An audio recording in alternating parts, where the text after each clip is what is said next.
In this episode, I invite you to think about this future-focused question. What if we could establish a global reputation as a Tier 1 destination for a specific category that attracts a niche cohort of high-value-add businesses, entrepreneurs, and visitors from around the world? To help you answer this question, let's recap what we know. Compared with competing destinations in Greater Melbourne, the Yarra Ranges has done a marvellous job of retaining its natural assets and preserving the unique green character that differentiates this peri-urban region from other places.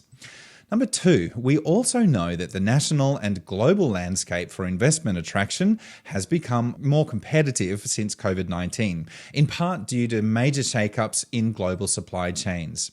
Destinations that previously retained their Tier 1 status are being forced to re-strategize their competitive strengths. Never has it been so important to have a compelling brand promise that differentiates one destination from the next. Claiming to be everything to everyone will not help us stand out in a competitive marketplace. Lastly, we also know from our engagement process that there is an important issue of identity that stakeholders want addressed. Although there is tremendous local pride in fiercely protecting the goose that lays the golden egg, in other words, the unique character of the Yarra Ranges and its towns that each have their own charming characteristics, there is untapped brand recognition in key markets. For example, many Melbourne residents have little concept of what the Yarra Ranges has to offer, despite the Yarra Ranges being a primary source of produce for Melbourne and despite its proximity to the city. This compromises efforts towards investment attraction, tourism, and for attracting new talent into the region. So what does all of this mean? Well, here are 3 challenges in a nutshell. There is a need to articulate the region's unique identity more clearly in a way that differentiates the Yarra Ranges from other places, from the perspective of outsiders. This is important for investment attraction, destination branding, placemaking, and so forth. Brand Yarra Ranges has not yet achieved iconic national and global status, despite the region punching above its own weight in aspects such as premium wine production.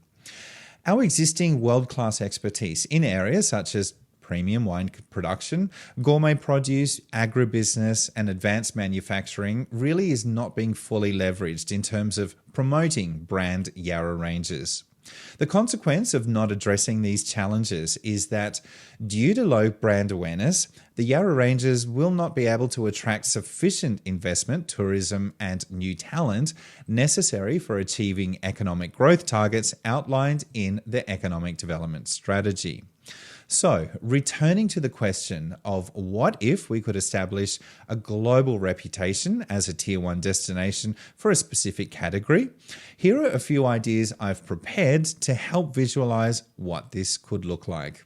Number 1, choose a category that aligns with community values and that will differentiate the Yarra Ranges from other competing regions. Based on the unique green character and lifestyle of the Yarra Ranges, I would suggest establishing a global identity around the themes of regenerative lifestyles, regenerative industries, and regenerative travel. I keep track of global trends, and these regenerative themes are really starting to emerge as an evolution of the environmentally sustainability focus of the last decade. Secondly, use your chosen category as the core brand promise for all aspects of the Yarra Ranges. This will help prioritise what initiatives are more likely to receive council and community support and what initiatives are perhaps better implemented elsewhere. Your brand promise makes it clear to everyone not just what you stand for, but also what you don't stand for. Thirdly, activate your Yarra Ranges brand across all marketing and investment attraction activities, focusing on a niche cohort of high value-add businesses, entrepreneurs, and visitors from across Australia and also around the world. It's all about quality, not quantity. And finally, leverage brand Yarra Ranges by showcasing the existing world-class local expertise in areas such as premium wine production, gourmet produce, agribusiness, and advanced manufacturing. So there you have some options relating to the question, what if we could establish a global reputation as a tier 1 destination for a specific category? I hope these have sparked a few reactions and ideas of your own. We really want to hear what your thoughts are as we finalise the economic development strategy. Write your thoughts down in the reflection journal, send them to the economic development team, and you're more than welcome to write your comments below as well.